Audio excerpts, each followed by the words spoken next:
Nah, teman-teman semua, di bulan Maulid ini, apalagi yang hari ini adalah bertepatan dengan malam tanggal 12 Rabiul Awal, yang pastinya tanggal ini adalah malam dilahirkannya Nabi Muhammad SAW, atau hari dilahirkannya Nabi Muhammad SAW.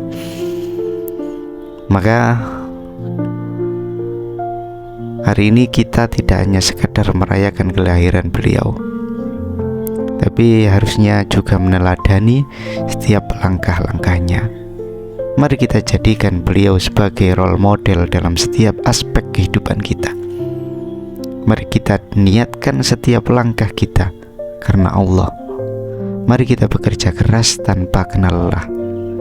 Dan yang paling penting, mari kita berhias diri dengan akhlak yang mulia. Oke, assalamualaikum warahmatullahi wabarakatuh.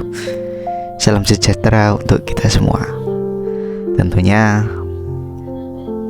Bapak, Ibu, teman-teman semua, hadirin yang dirahmati Allah, saya sangat senang bisa berkumpul dan berada di sini di tengah wajah-wajah yang penuh semangat di acara yang insya Allah berkah ini. Terima kasih kepada panitia yang telah mengundang saya. Jujur rasanya campur aduk banget, deg-degan, tapi lebih dominan semangatnya.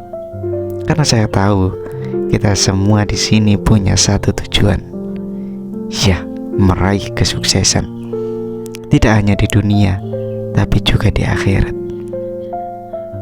Coba sebelum kita mulai, saya ingin tanya kepada kalian, siapa di sini yang ingin sukses?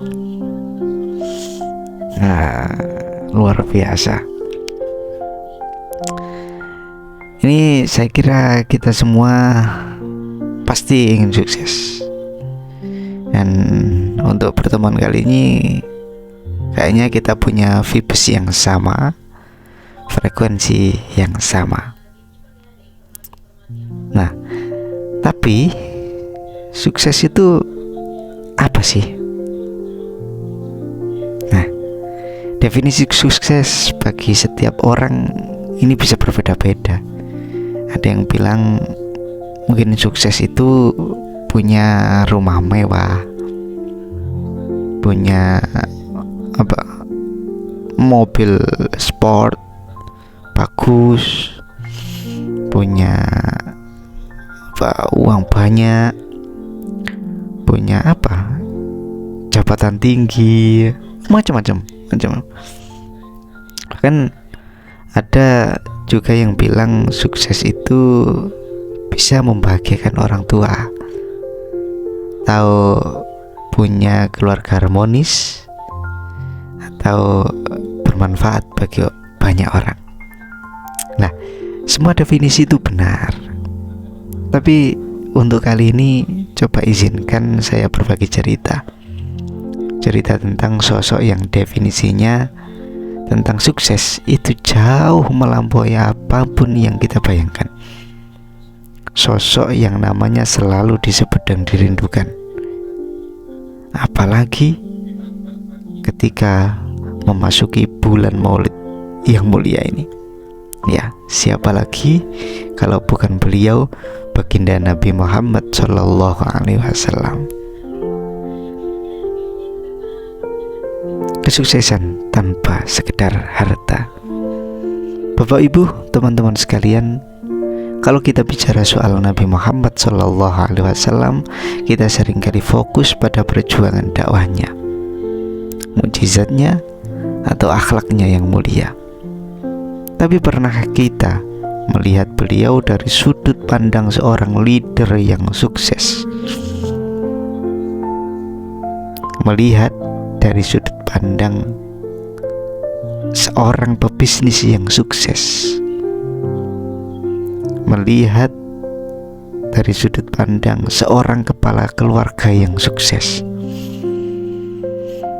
Ya, Nabi Muhammad SAW adalah contoh nyata. Beliau sukses mendirikan peradaban Islam dari nol, dari sekelompok orang yang terpinggirkan di Makkah, hingga menjadi kekuatan besar yang disegani di seluruh dunia. Beliau berhasil mempersatukan suku-suku yang awalnya suka berperang menjadi saudara. Beliau juga seorang pedagang yang jujur dan ulung. Bahkan jauh sebelum diangkat menjadi nabi, beliau sudah mendapat julukan Al-Amin. Seperti yang saya sampaikan beberapa pertemuan sebelumnya, yang artinya adalah orang yang dapat dipercaya. Tapi coba kita renungkan sejenak. Kesuksesan beliau itu bukan hanya tentang tumpukan harta atau kesuksesan. Kesuksesan beliau adalah kesuksesan yang berdimensi ganda, dunia dan akhirat.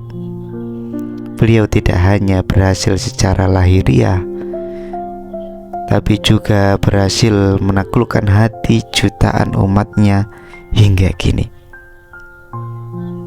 Kemudian apa sih rahasianya? Saya yakin ada 3 kunci utama yang bisa kita pelajari dari beliau untuk meraih kesuksesan dunia akhirat.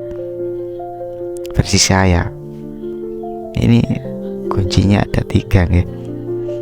Kunci pertama yaitu niat yang lurus.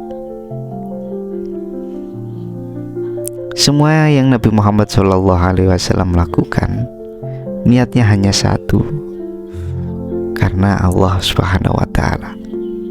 Beliau berdagang, tujuannya bukan hanya untung, tapi juga untuk menafkahi keluarga dan membantu sesama. Beliau berdakwah, tujuannya bukan untuk mendapat pujian, tapi untuk menyampaikan kebenaran. Niat yang lurus ini seperti fondasi yang kokoh. Kalau fondasinya kuat, ya mau ada badai apapun, bangunannya tidak akan roboh. Seperti itu. Maka kekuatan fondasi ini yang menjadi landasan utama yang dimiliki oleh Nabi Muhammad SAW. Sebelum melaksanakan sesuatu, fondasinya dulu yang dikokohkan, baru melanjut ke kegiatan yang lainnya. Oke, saya mau tanya lagi nih. Kalau kita mau sukses, apa niat kita? Apakah hanya untuk diri sendiri, atau ada niat lain yang lebih besar? Nah, coba kita tanamkan dalam hati. Setiap langkah yang kita ambil, setiap pekerjaan yang kita lakukan, kita niatkan karena Allah. Insya Allah jalannya akan lebih dipermudah. Kunci yang kedua yaitu bekerja keras dan pantang menyerah. Tentu saja niat saja tidak cukup. Nabi Muhammad SAW adalah contoh teladan bekerja keras. Beliau tidak pernah menyerah saat dilempari batu di Taif. Beliau sama sekali tidak membalas. Saat diusir dari Makkah, beliau tidak putus asa. Saat menghadapi berbagai fitnah dan rintangan, beliau tetap sabar dan istiqomah. Ingat, tidak ada kesuksesan yang instan. Semuanya butuh proses, butuh keringat, bahkan butuh air mata. Tapi yang membedakan orang sukses dan tidak adalah ketekunan. Kegagalan bukan akhir dari segalanya, tapi pelajaran berharga untuk melangkah menjadi lebih baik. Kunci ketiga yaitu akhlak yang mulia. Dan ini adalah kunci yang paling penting. Sukses yang sejati adalah sukses yang diiringi dengan akhlak yang baik. Nabi Muhammad SAW bersabda, sesungguhnya aku diutus untuk menyempurnakan akhlak. Atau innama bu'ithtu liutammima makarimal akhlak. Percuma punya harta melimpah tapi pelit. Percuma punya jabatan tinggi tapi sombong. Percuma punya rumah mewah tapi tidak peduli dengan tetangga.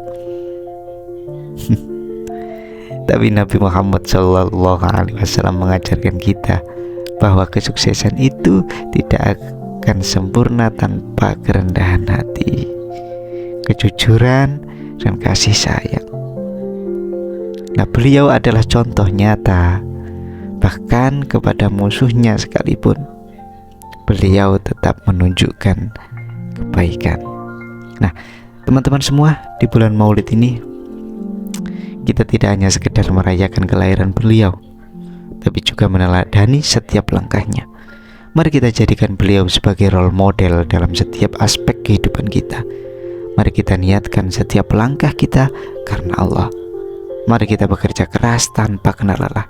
Dan yang paling penting, mari kita berhias diri dengan akhlak yang mulia. Karena pada akhirnya, kesuksesan yang hakiki itu adalah ketika kita bisa kembali ke Allah dalam keadaan yang diridhoinya. Itu baru namanya sukses dunia akhirat.